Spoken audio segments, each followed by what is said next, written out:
दोस्तों, एक नई कहानी पासा पलट गया। आइए सुनते हैं। अगर हमारे इरादे सही ना हों तो कभी कभी भगवान ऐसा पासा पलट देते हैं कि जिसकी हमें भनक भी नहीं होती है।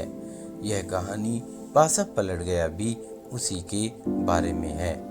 एक सेठ जी थे। उन्होंने अपनी सारी जिंदगी बहुत मेहनत की थी, लेकिन वो काफ़ी धनवान थे। उनका नाम गांव के अमीर लोगों में आता था। उनका धंधा बहुत अच्छा चल रहा था। सेठ के पास संपत्ति भी अच्छी थी। उनके 4 बेटे थे। एक दिन सेठ को लगा कि अब मुझे अपने चारों बेटों के बीच अपनी संपत्ति बांट देनी चाहिए। उन्होंने अपनी सारी संपत्ति का हिसाब कर दिया और अपने चारों बेटों को कितना कितना देना है उसका भी हिसाब कर दिया। उनके चारों बेटों ने कहा कि हम सब मिलकर आपको 3-3 महीना रखेंगे। ऐसे चारों ने मिलकर पिताजी को 12 महीना मतलब कि 3-3 महीना रखने का प्लान बनाया था।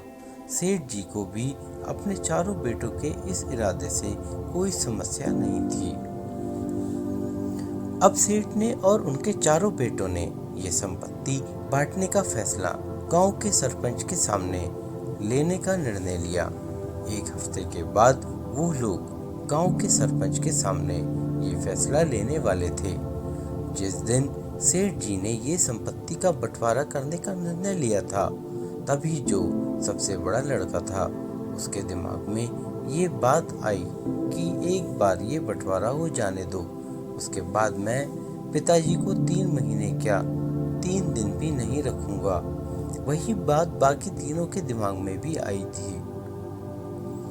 वो चारों सोच रहे थे कि एक बार संपत्ति अपने नाम हो जाए, उसके बाद क्या करना है वो तो हमें देखना है। वो चारों इतने लालची हो गए थे कि अपने पिताजी को 3 महीने रखने के लिए भी राजी नहीं थे। जिस पिताजी ने इतनी मेहनत करके इन चारों को संभाला था, वो चारों मिलकर भी एक पिताजी को संभालने के लिए राजी नहीं थे। चारों कुछ भूल इसलिए नहीं रहे थे ताकि अगर उन्होंने पहले से ही बता दिया तो बंटवारे में उनका अपना हिस्सा नहीं मिलता। अब आखिर हफ्ता पूरा हो गया और वो बंटवारे का दिन आ गया। चारों बेटे और पिताजी ये फैसला लेने के लिए गांव के सरपंच के पास जाते हैं।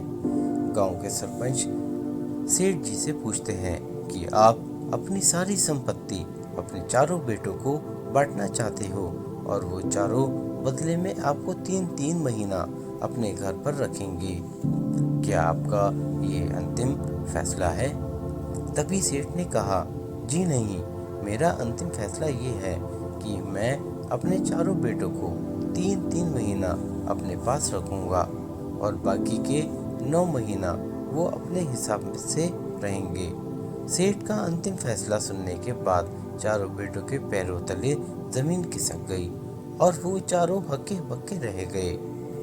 वो सोच क्या रहे थे और हुआ क्या? सेठ जी ने तो पासा ही पलट दिया।